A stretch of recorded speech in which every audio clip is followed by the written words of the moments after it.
What's up, guys? Welcome to this episode of Veterans Rides. I'm your host, Duane Moore. On today's episode, we're going to be speaking with our guest, Chad Griffin. We're going to be talking about his car. You see right behind me. It's got a beautiful color.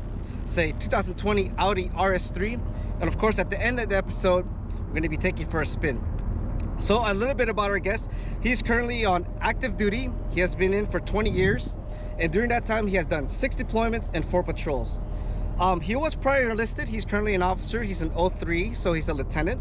He is a surface warfare officer. And what surface warfare officers do is they actually do a lot of different things on the ship. But primarily his job currently is navigation. He's stationed down here in San Diego, and he's currently teaching junior officers how to drive ships onboard simulators. So that is a little bit about our guest. Let's go ahead and welcome him to the show. Hey Chad, go ahead and come on down.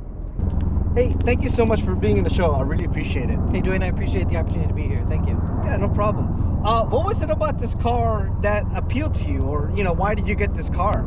Yeah, so Audi's got a good automotive enthusiast base that follows after them. They produce all-wheel drives, manual gearboxes that kind of created a cult following behind the brand. Yeah, the all-wheel drive manual combo is a very rare combo nowadays. Is this a manual? Unfortunately not. Audi's kind of let go of that cult following and decided to get away from the manual gearboxes, so a lot of us are starting to abandon the brand. This will actually be the last Audi that I own. Oh, it's sad to hear. Just there is a change, obviously, in the automotive world with electrification and things like that, and part of that is the manual will be going. It's been going away, but we're getting closer to the death of the manual. Were there any other cars that you were looking at that were like similar to this? Yeah. So Audi also produces the TTRS, which is built on the same platform, same iconic 5-cylinder engine, all-wheel drive, just with a 2-door variant. I was considering that one over this. I remember when that car first came out, maybe 20 years ago. Not that specific model. I was a fan. I'm surprised to hear that car is still being made now. Sporty cars, they're very fashionable, right? Sometimes auto manufacturers make them, sometimes they don't. So it's nice to hear that they're still making that. Yep. Yeah, they're great cars. I'd encourage anybody to take a look at it. Being in the Navy, I know you can get stationed in a lot of other places. You're currently stationed down here in San Diego, but you're a big fan of the all-wheel drive system. And I'm sure that's not because of the rough weather we have down here. Why are you a fan of the all-wheel drive system? Yeah, one thing that really drew me into the brand was the larger engine. So this one with a 2.5 liter motor, you have the capacity to tune it and modify it. So I'm putting about 50% more power than the vehicle was designed for. In order to have that translate down to the road, you need that all-wheel drive system in order to put that power to the road without spinning the wheels. And that makes a lot of sense. I mean, here in Southern California, there are a lot of Subaru, back then Mitsubishi Evolution enthusiasts, and Audi, of course. So yeah, I mean, that's really good to hear. Hey, so at this time, let's go ahead and take a closer look at the vehicle. This is a Nardo RS3, one of only 200 in the United States. It gets its name from the beautiful flat gray, Nardo gray. One of the things I really like about the front end of the vehicle is the honeycomb grille, which is exclusive to the RS editions. It gives it that big open front face, kind of a mean front look. What we're looking at here is the aftermarket APR wheels, 19 by 9.5. Additionally, I put a 10mm spacer in here in order to bring the wheels to a flush mount.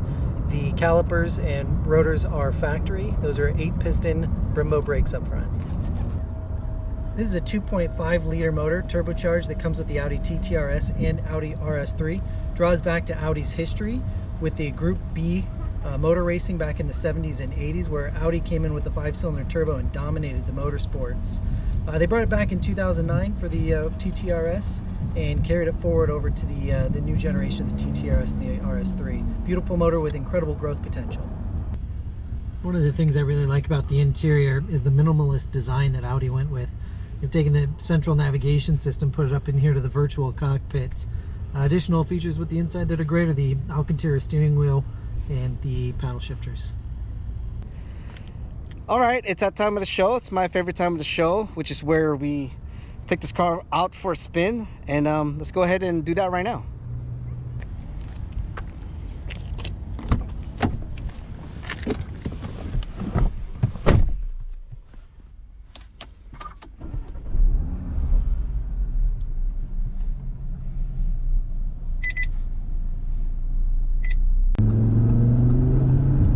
gonna go ahead and step on it right now, and let's see what this nearly 600 horsepower all-wheel drive car is about.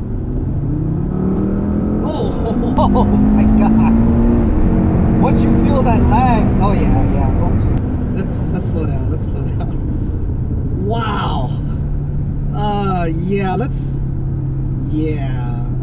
We only went 65 miles an hour. Yeah. Wow. That's.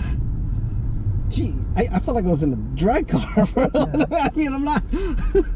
I'm really not kidding about that. Like the only time I felt that kind of power is at a drag strip. Just you know, being even a passenger in some of these powerful cars. Holy crap. Yeah, if you stomp on it right out the line and you get the first gear pull, it really knocks your socks off. Yeah, that's.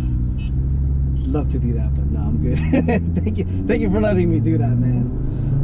Dude, so when we were filming earlier, a lot of people approached us. Do you get that kind of attention when you're driving on the street? Do people try to race you or anything like that? I think it's kind of fun with the RS models that Audi produces. You either know what they are or you don't. So when I pull up around other people, most people look at this as just a general four-door sedan that's not much bigger than a Toyota Corolla or four-door Honda Civic, because proportionally that's how big it is. But when you pull up to an enthusiast who knows the brand and says, if it's got an RS badge on it, it's got some power behind it, it's got some great suspension, and it's going to be a fun ride. So it just depends on who you're coming up on. You know, and I completely agree with you, because I had known the Audis for the S models. I really wasn't well versed with the RS models until earlier this morning when we were shooting the interview portion of it. Yeah, even in fact, a couple of the people that approached us, that's the first thing they asked was, "Is this an S3?" So the RS models, a lot of times are limited production. So in this case, this is one of 200 of the Nardo editions that was brought over to the United States. They made some other RS3s as well. I can't tell you the exact number, but it's a fun car with a great motor. Yeah. What are your future plans for this vehicle? Are you you want to modify it more? Or you kind of hit that point where like this is quite a bit of work already? You know. Well, I think I avoided most of the warranties at about 500 miles after I bought the car by, reflashing the ECU of the engine and the transmission. But I built everything out ready to go for a new larger turbo. I didn't want to start doing that until about after 50,000 miles. So if I've still got the car at 50,000 miles, I'm going to jump into one of the 710, maybe upwards of 850 builds for the turbo. So everything's built out ready for the larger turbo. It's just a matter of doing the bolt-on now.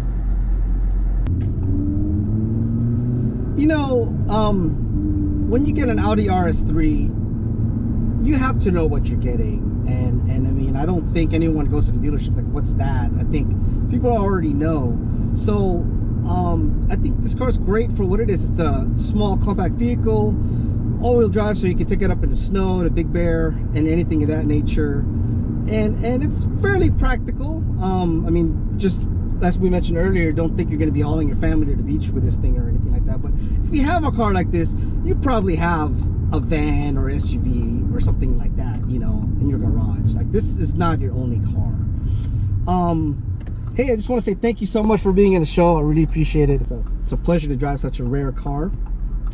And just like always, if you guys like what you see, go ahead and hit that subscribe button below, and we'll see you guys next time.